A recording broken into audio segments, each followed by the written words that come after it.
Well, this is, I think, one of the most important issues that we certainly covered in covering technologies over the last 12 or 13 years.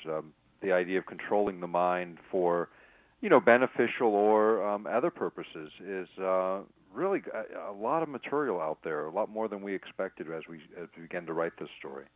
Nick, I've wanted to have you on the show for some time, but I've of course been busy covering issues with Iraq and 9/11 and surveillance and other related issues, the downfall of the economy. But I think the things that you've talked about are more understandable to the average Joe or Jane, considering what's public now about electromagnetic weapons and similar forms of technology that can actually be used to control a person's mind. Now explain to us who have never even heard of this concept before or that this is possible, what we're dealing with. Well, this technology goes back for decades, and we used over 300 sources in compiling the material. If you go back to the Korean War, which is really where the real active interest started, we had prisoners returning from the Korean conflict that just behaved totally differently than when they left, and we coined the phrase brainwashing, and then they began looking at chemical and electromagnetic and other means for influencing human behavior. By the 1960s, many of these technologies had advanced. In fact, you can look on our websites, and there's quite a bit on this topic of mind control or mind effects. In fact, even the paranormal was being looked at pretty vigorously. There's a number of declassified Defense Intelligence Agency reports in this area, but what people were after was sort of the mechanisms by which you could influence behavior. And of course, drugs got a lot of notoriety. They had been experimenting, the CIA, with these approaches, but it was the other electromagnetic means where frequency following responses were discovered, and other ideas of sort of overriding the mind with external fields for creating a number of effects started to emerge starting in the 60s and continues to this day. Now, in terms of Haarp, Nick, is that the primary, what you would call, transmitter for some of this mind control technology, or is this just one of many other potential technological applications that are in existence today? Well, Haarp is a multi-use facility here in Alaska, radio transmitter. It could be used for this purpose.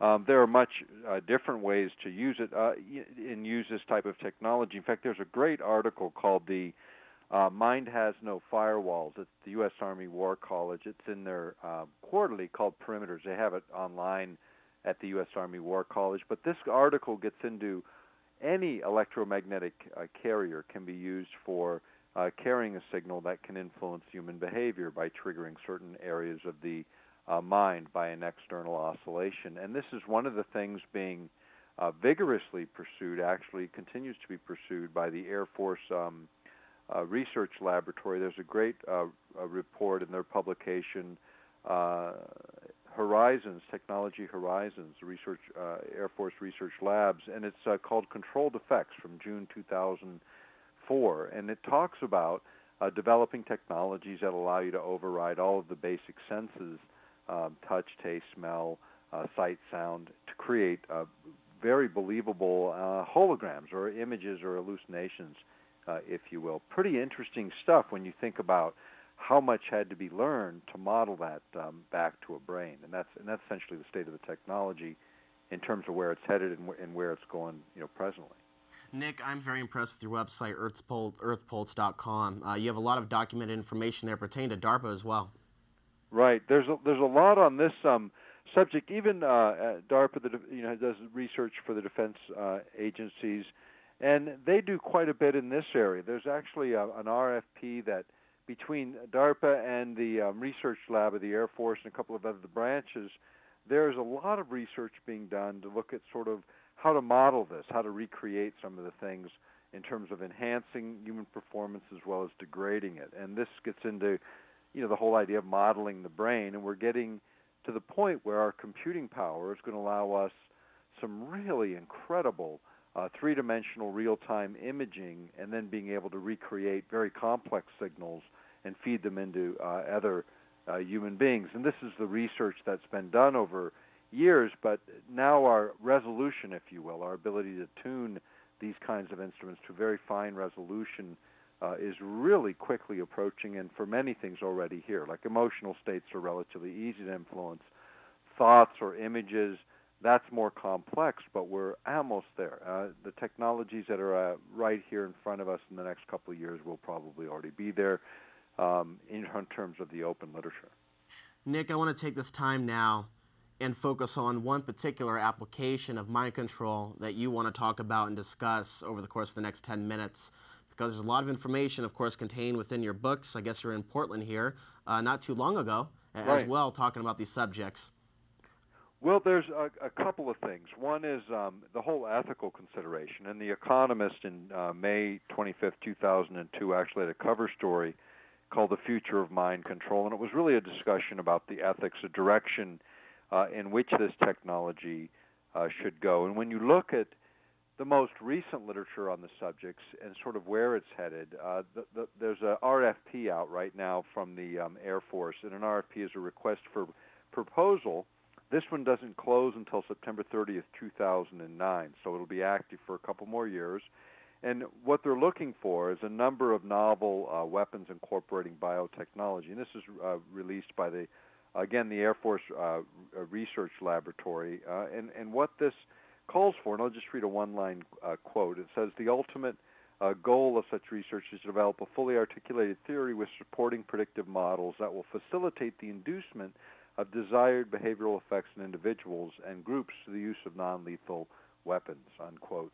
And essentially, behavioral effects, controlling what you do and how you do it, using these kinds of systems, electromagnetic systems, is what the paper is about. It's about 11 pages that get into sort of this discussion of what they're looking for. And much of this has already been developed. In fact, this is where the idea of population control, pacifying civilian populations within military conflicts like what we have in Iraq, that'll be ultimately the rationale for introducing this type of technology. But yet we really have to contemplate the effect of manipulating what goes on in the human mind. Is that a place we want our militaries, our police departments, our law enforcement to go?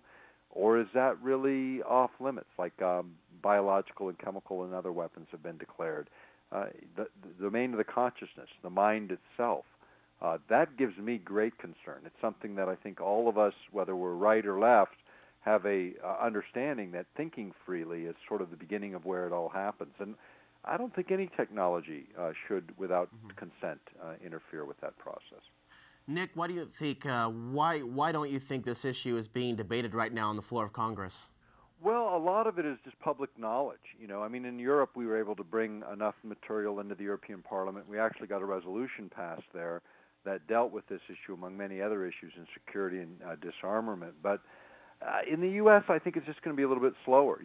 We've put the book together primarily to kind of get all those source materials in one place, and there's 300 sources quoted, most of them military and academic, mainstream media reports, even congressional reports. And so I think that's sort of the first step, and then an assessment of the state of the technology, and then hopefully enough interest in seeing a political solution, because technology is changing so rapidly, and that yet the area of personal privacy is not being maintained in the advent of not just these technologies, but many related to privacy and personal liberty in the 21st century. Nick, what do you think about the recent numbers over the last decade, the increase in numbers of people that have been getting cancer, different forms of cancer, brain tumors, and the such? I'm hearing conversations about those things being linked to cell phones and Wi-Fi, as we'll talk about later on the broadcast. What is your take on that in terms of technology impacting the human body? Yeah, absolutely. All these things do. I think there's a combination of things, not just electromagnetic fields, and cell phones in particular, as they relate to brain tumors. You're going to see like Cochrane and some of these other guys that are on cell phones all the time. You're going to see that pretty predominant. I think you're going to see more of it. You're going to see it on the side of the head that their phone was generally on, which usually is one side or the other with most people. But electromagnetic field effects are just becoming more widely understood in the West. I think they've been understood in Eastern Bloc countries for many years. Whether they applied that knowledge, in terms of safety, was another question. They certainly had the restrictions.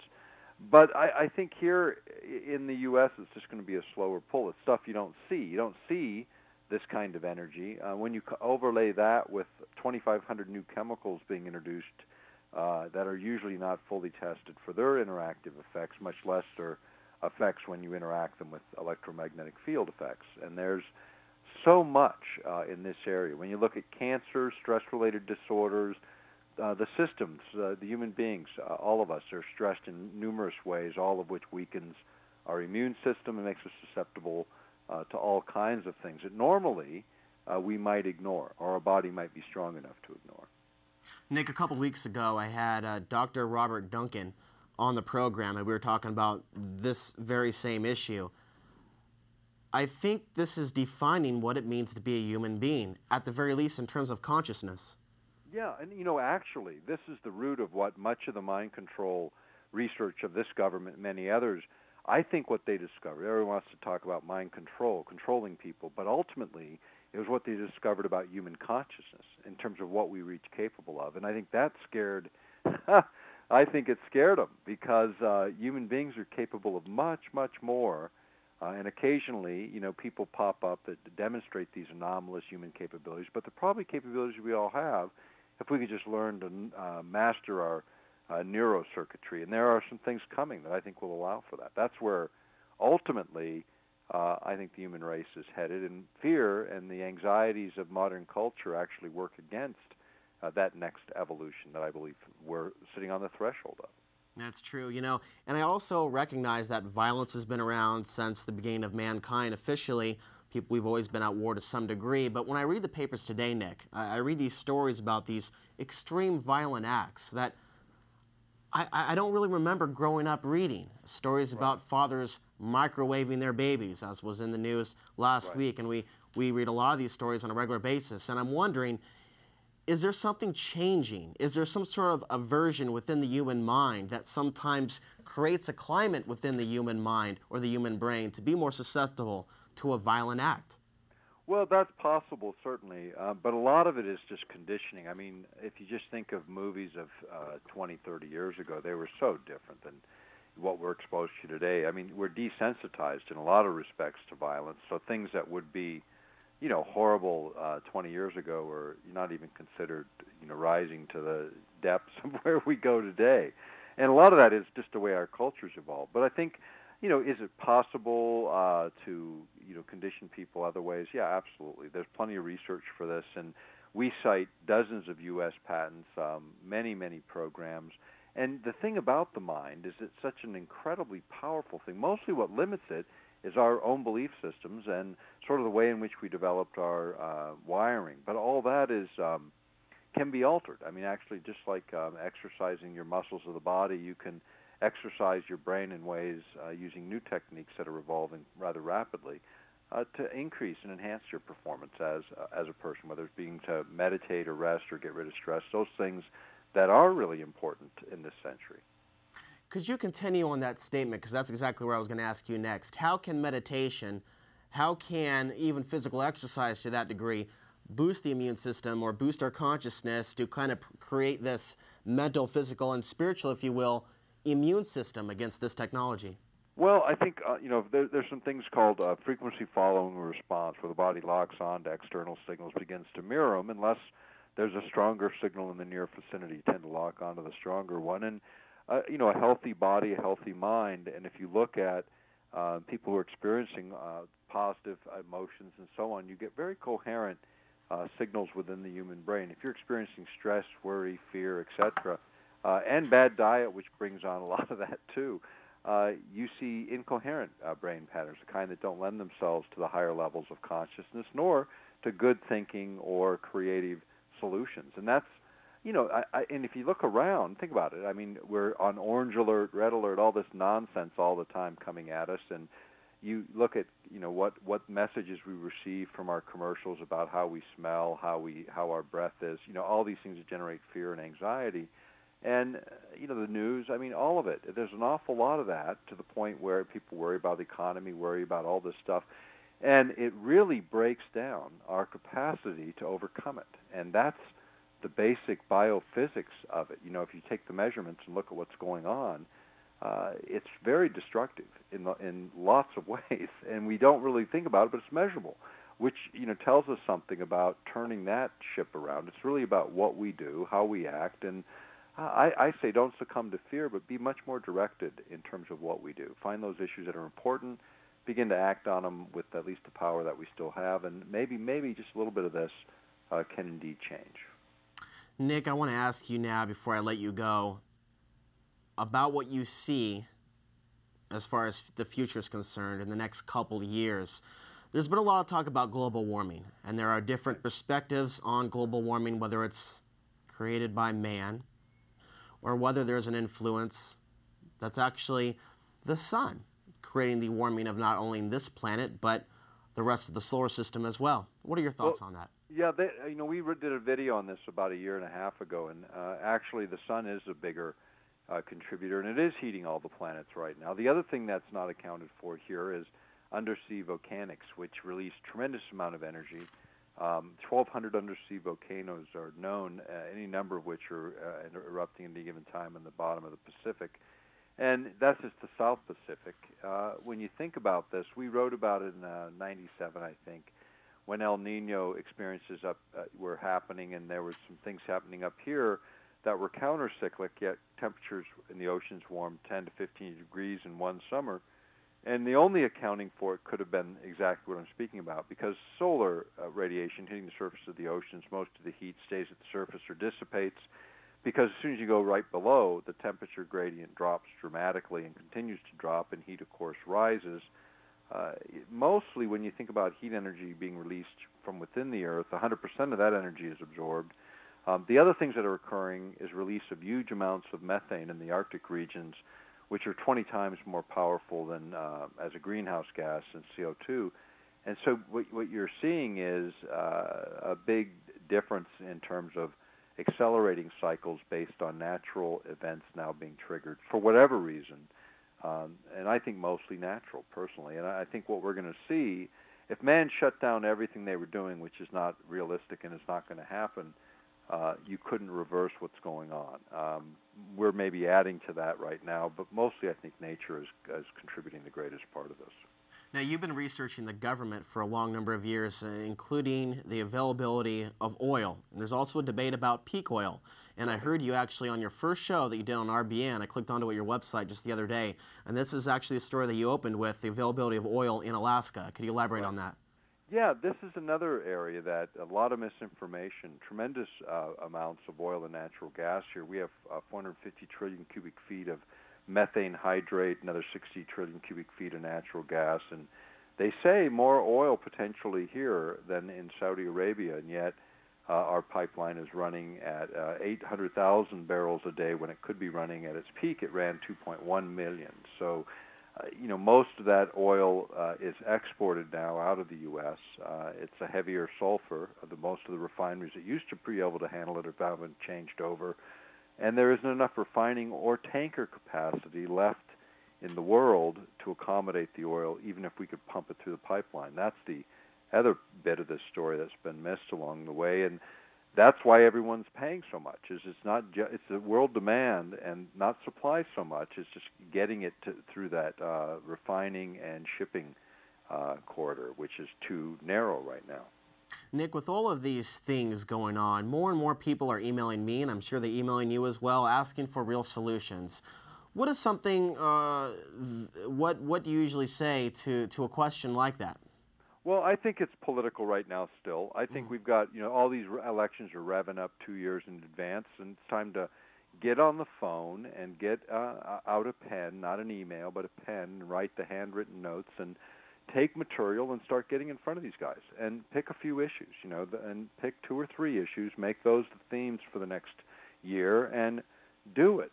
Take 10 minutes a month and do something. And that's all it really requires, and I think it doesn't take that many people to start to get some things on the plate. And I think there are some issues that are worth doing that with right now. And, candidates, the people are thinking about a change. People are unhappy, and both parties have let us down. So let's see who's got a plan. That's what I'd like to see. And I think we need to ask some tougher questions and start to formulate the mechanisms. We need whistleblower laws that protect the public from some of the nonsense we've seen. We need corporate responsibility. We need multinationals to pay their fair share of corporate taxes, which they generally, in many, many cases, manage to avoid. And there's some things we need to look at along those lines. Nick, you have a radio show on GCN. When is it on? It's on from 4 to 6 Central Time, weekdays, and it's on GCNlive.com. Well, thanks for coming on, Nick, and I will definitely love to interview you again in the near future. Hey, we're always glad to do it. We're always available. Thank you so much for covering this very important issue.